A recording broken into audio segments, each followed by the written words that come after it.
So Andrew MacDonald is another one of these executive idiots that pushes the same bullshit as Dara Khosrowshahi, Tony West, and all the others. He got the memo to counter Professor Len Sherman's truth, right?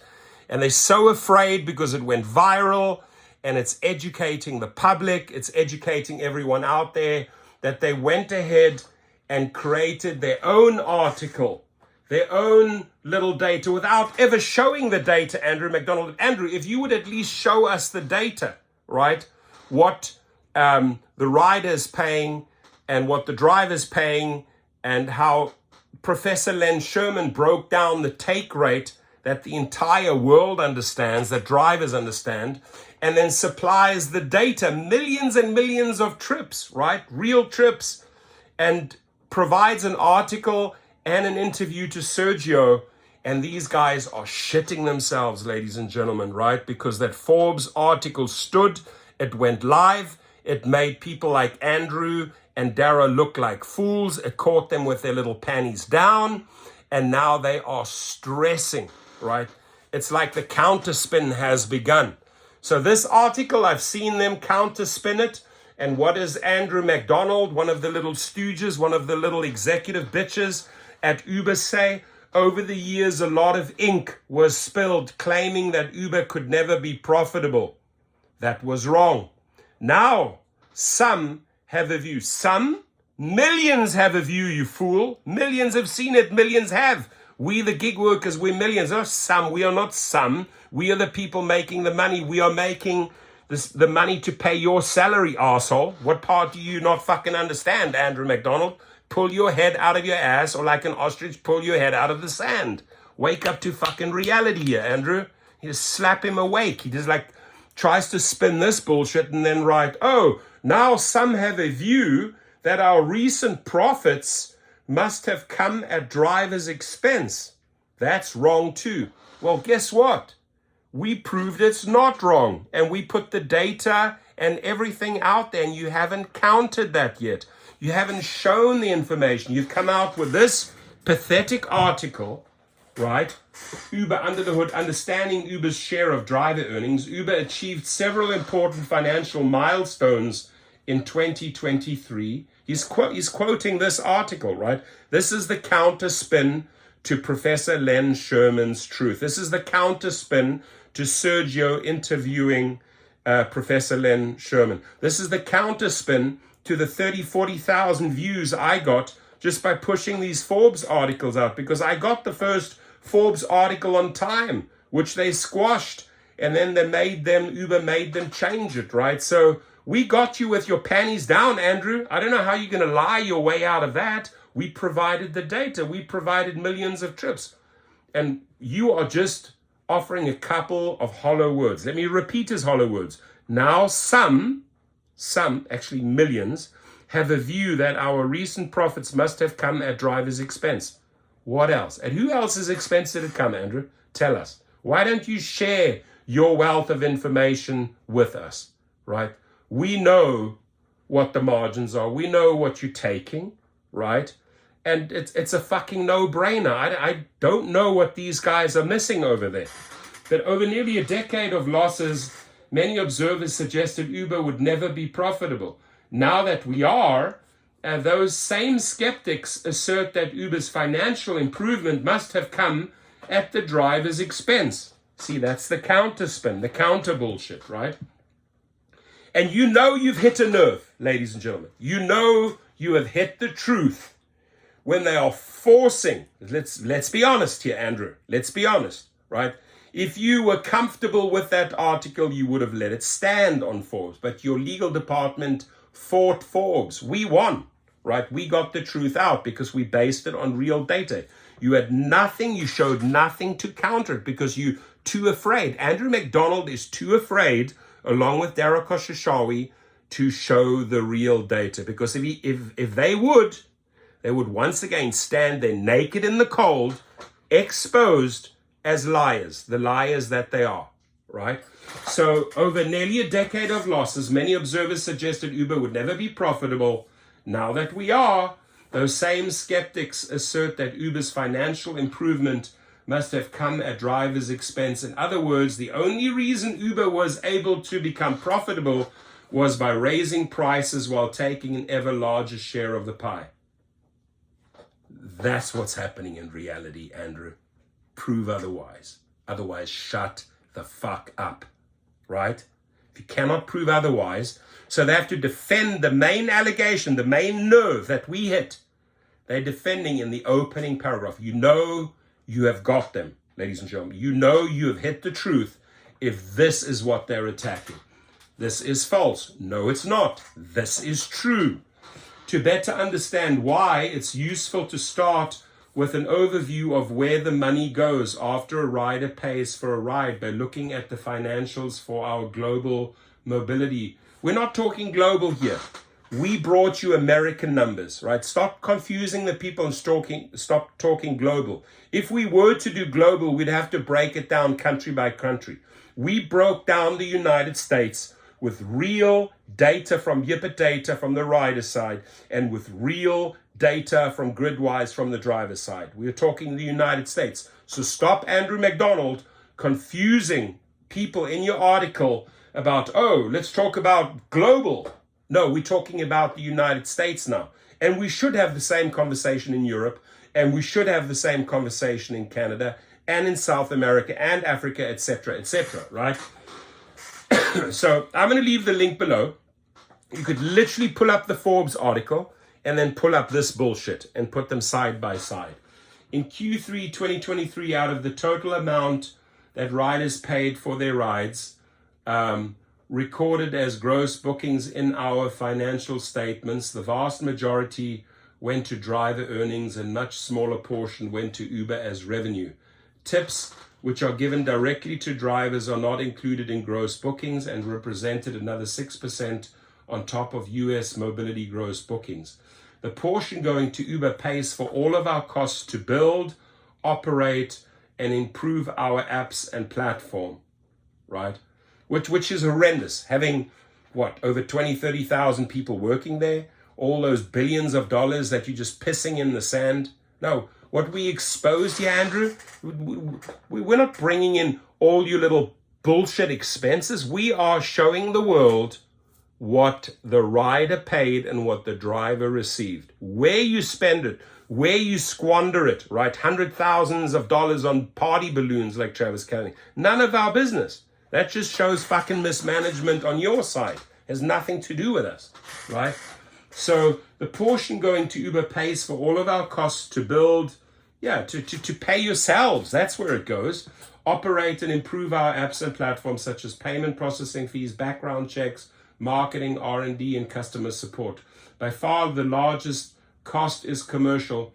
And don't talk about marketing fees when you're actually getting the referrals from the drivers and not paying them out, right? Why are you bringing marketing fees into this when you're fucking all the drivers over their referral monies, right? Just can't speak the truth. That's the problem. They are not able. It's all just blah, blah, blah out of their ass. Blah, blah, blah. Right? Andrew MacDonald, blah, blah, blah. But we've proven you wrong, dude. And unless you come with your data and show how your take rate differs, we cannot believe a single word you are trying to tweet, right? Irrelevant, has no value. How much of the fare goes to Uber? One way to see Uber's mobility take globally. No, we're talking the United States again. Come back to earth here. US, this article's about the US, is to look at mobility revenue as a percentage of mobility gross bookings. In fact, for many years, we used to report this publicly as take rate every quarter. We showed you the take rate, the real take rate. They didn't like it, right? Am I right? Did they like it? No, they hated it. They tried to get their legal team to take the Forbes article down. Professor Len Sherman, a hero, a warrior, a David to the Goliath, right? Big hero to drivers, to millions of drivers, right? Broke down how they are fucking us over 2016 to 2017 to 2019 to today. right? That's it. You guys are taking more, we are getting less. Very simple. It's very, very simple math. But standard accounting rules and different revenue definitions can make understanding how much Uber actually takes and how that has changed over time somewhat confusing. Yeah, you try to make it confusing. We know. We have a professor at a university break it down, right? Probably way more fucking educated than this fool, Andrew MacDonald.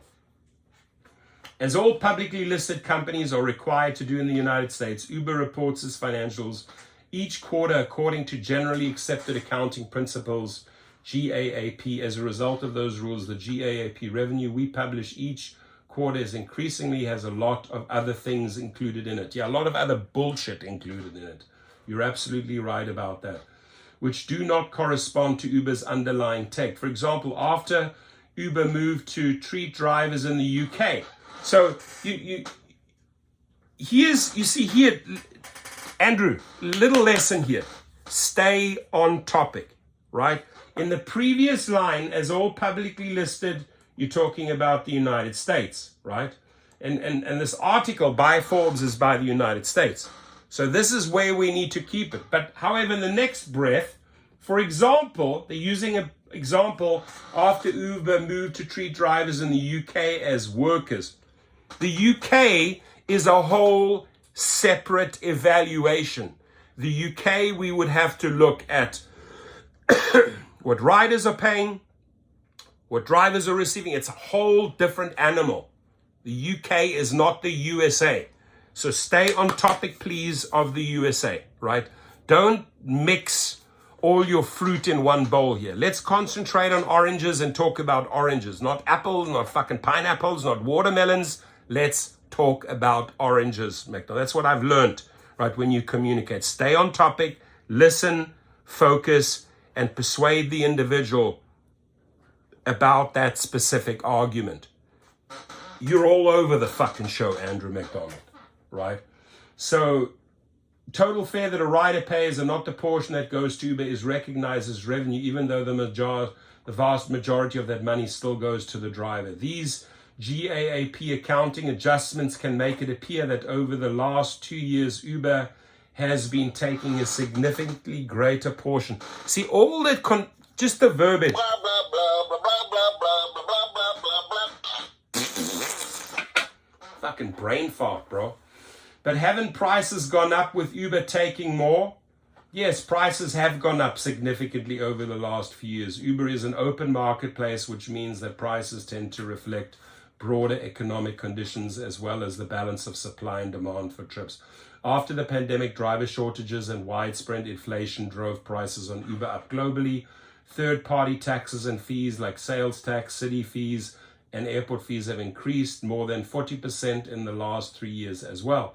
Even as prices have gone up, the portion going to Uber, normalized for any accounting changes, has remained relatively flat, and in recent quarters has been trending slightly down. In other words, while prices have gone up quite a bit, the vast majority of total fares have continued to go where they belong, into drivers' pockets.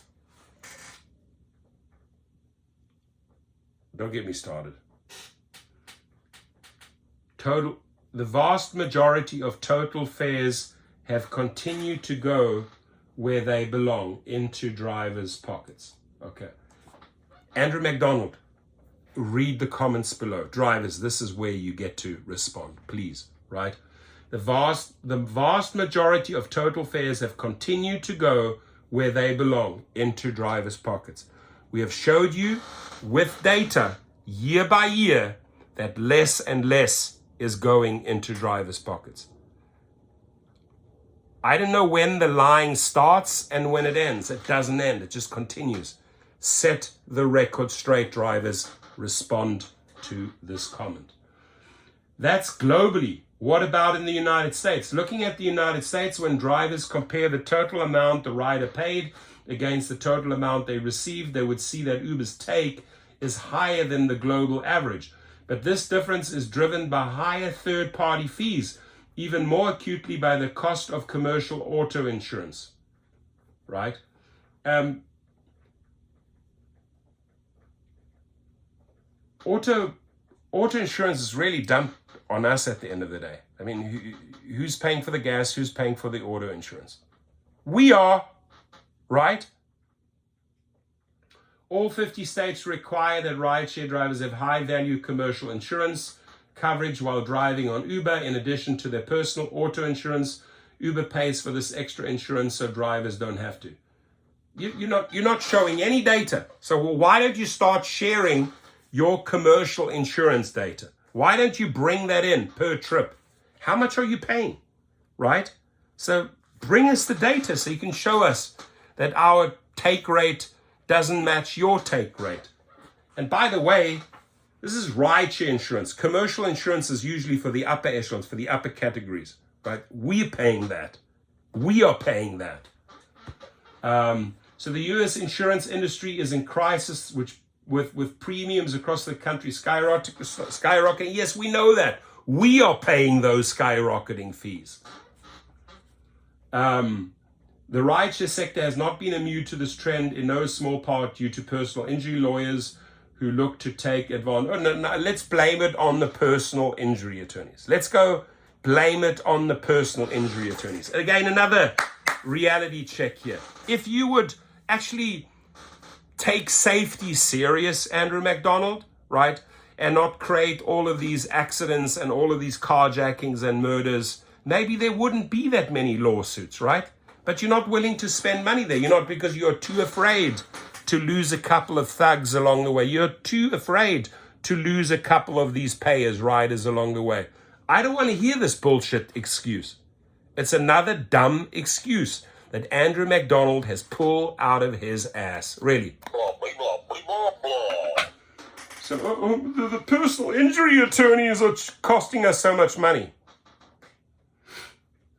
So, for example, Uber state-mandated commercial auto insurance costs in California rose by more than 65% per trip in just the last 2 years.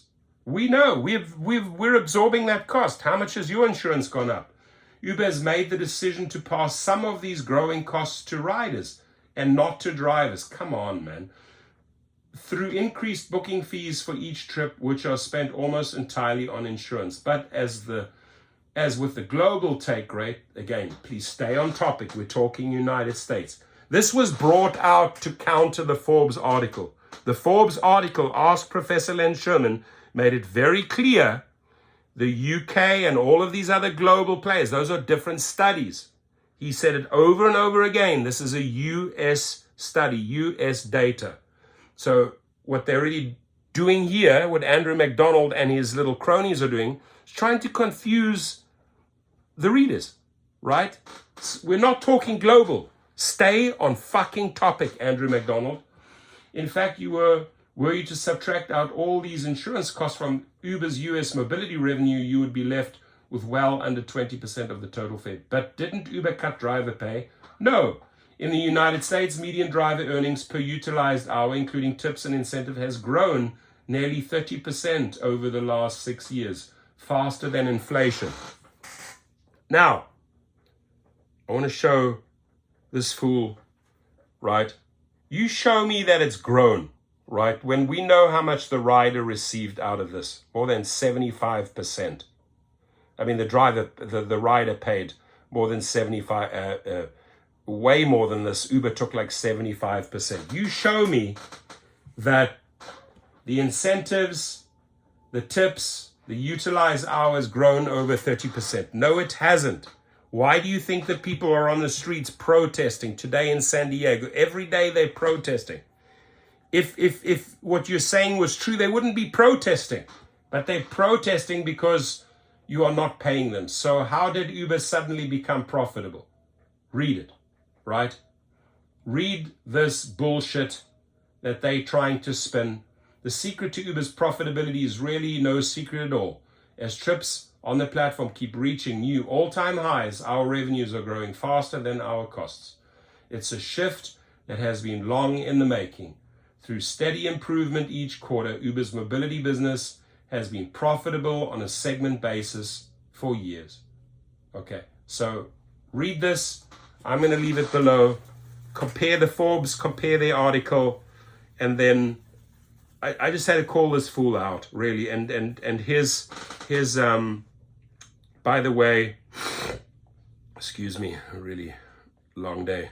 By the way, where is this fool? It's Andrew Gordon Mac. Please tweet him, right? Andrew Gordon Mac, at Andrew Gordon Mac. And I'm going to tweet him as well, because I'm literally making this entire video about someone who is just literally talking out of their arsehole. Continuing the lies, not bringing the data, not bringing insurance data, nothing. Just a couple of words, confusing everything, talking globally. Stay on topic, please. We're in the United States. Let's do a survey on UK. I'd love to. I've asked Professor Len Sherman, do one on the UK, do one for South America. Let's have all of these different, and then you can counter every single. But don't try and confuse your audience. Ladies and gentlemen, please tweet this fool and share your comments. Thank you.